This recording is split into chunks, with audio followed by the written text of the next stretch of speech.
पापा ने बताया वैसे पूरी चीज़ें स्टार्ट है। ठीक है, बताओ क्या बोलूँ मैं अब इसमें। जो डॉक्टर साहब ने बताया था ना, उन्होंने यही बोला है कि मैं तुम्हें न्याय दिलाऊंगा, क्योंकि मेरे पापा आखिरी दम तक किरोड़ी बाबा का ही नाम लेते गए हैं, सिर्फ उन्हीं का ही नाम लिया है और वही हमें न्याय दिलाएंगे। अगर वो न्याय नहीं दिलाएंगे ना, या तो हमारे पापा को जिंदा कर दो, अगर पापा को जिंदा नहीं करना ना तो इस घर से 11 लाशें और लेके जाओ, क्योंकि ना तो इन्होंने हमारे सिर पे छत छोड़ी, ना हमारा साया भी छीन लिया इन्होंने। तो बाप का एक जो किस्मत लिखता है बच्चों की, उसे भी छीन लिया इन्होंने, दुनिया छीन ली इन्होंने, एक माँ से बेटा छीन लिया, एक से भाई छीन लिया, एक से बाप छीन लिया, सब कुछ छीन लिया इन्होंने। और क्या चाहिए हमें? महेश जोशी की फांसी चाहिए, इनका इस्तीफा चाहिए हमें, बस और कुछ नहीं चाहिए। जो जो मेरे पापा को टॉर्चर कराया ना इतना ज़्यादा इन्होंने, उन सब को सज़ा मिलनी चाहिए, न्याय मिलना चाहिए हमें। हमारे मेरे दादाजी आज 65 सालों से पूरी कमाई ज़मीन में लगा दिए हैं, वो ज़मीन भी हमें दोबारा चाहिए। मेरे पापा आज नहीं रहे इस दुनिया में, उस ज़मीन के कारण वो ज़मीन हमें चाहिए, उस पर छत भी चाहिए। अब हमारे आगे पीछे कोई नहीं है। मंत्री जी बोल रहे हैं कि पीड़ित परिवार को नहीं जानते, हाँ। तो राकेश ठाक और देव अवस्थी को तो जानते हैं ना, वो तो जवाब देंगे ना। अगर हम उस दिन गए थे, हाँ। उनको अंदर लेके गए, हमें बाहर ठोकरे मार रहे और उनको अंदर लेके गए, वो रिकॉर्डिंग उनकी तो बोलेगी, उनके हाउस पे होती होगी, सबको पता है। आप तो हर किसी से मांग सकते हैं, हर किसी से पूछ सकते हैं, हर चीज के लिए। आज कैबिनेट मंत्री ने 1 मिनट में बोल दिया कि पीड़ित परिवार को जानता तक नहीं हूँ। राकेश ठाक, देव अवस्थी और इनको देवेंद्र को, ललित को, इनको जानते हैं, वो 3 बार जवाब देंगे हाँ या ना। हम उस दिन गए थे, हमें बाहर ठोकरे मार रहे और उनको अंदर लेके गए। आप रिकॉर्डिंग निकलवाइए। अगर हम वहाँ पे झूठे हैं तो हम अब जैसा आप कहोगे वैसा करने, हम किसी पे लांछन नहीं लगा रहे, लेकिन किसी को कोई अधिकार नहीं है, यहाँ कोई ऐसा कानून नहीं है कि किसी व्यक्ति को इतना टॉर्चर करा जाए कि वो सुसाइड, सर सुसाइड कोई नहीं कर सकता, उनको मारा गया, मतलब उनको इतना परेशान कर दिया सर हमें। उनका नाम क्यों लेंगे हम? हमारे और भी नाम लेंगे, हमारे पास जिसका है उसी को ले गए, जिससे हम परेशान है उसी का नाम, हम उनका जो नाम लेंगे। हमने ये सब ने मिलके इनको हमारे को बहुत परेशान कर रखा है। महेश जोशी का सबसे ज्यादा हाथ है। हम इनसे टक्कर आज नहीं, बहुत दिनों से दे रहे हैं।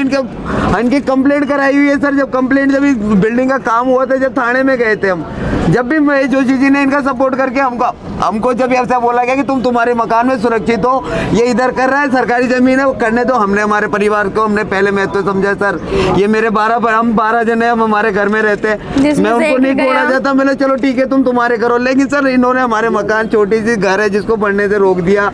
छुट्टी वाले दिन हम पूछ के नीलकमल जी से, तो उन्होंने बोला ठीक है बना लो, लेकिन आगे से प्रेशर आएगा, मुझे मत कहना। हमने फिर भी हमारे पार्षद साहब है नेमी गुजर जी ने हमें उसी दिन, जिस दिन 13 तारीख को हम जोशी जी से मिलके आए थे उनके बंगले पे, हम हमारे यहाँ पे घर आते हैं हमारे पिताजी, अब मेरे को वहाँ बोल दिया कि एप्लीकेशन लिख के दो। तो मैं एप्लीकेशन लिखवाने चला गया, मेरे मम्मी पापा को जैसे भी करके उन्होंने, बाद में गया इससे पहले उन्होंने उनके साथ बहुत बेइज्जती की। मेरे बड़े भैया ने वो सब कुछ देखा था, और उसके बाद में उनके वहाँ एप्लीकेशन लिख के उनको जमा करा गया। हमने बोला रिसीव नहीं मिलती, हमने सारे डॉक्यूमेंट्स वहाँ पे पेश करके हम हमारे घर आए।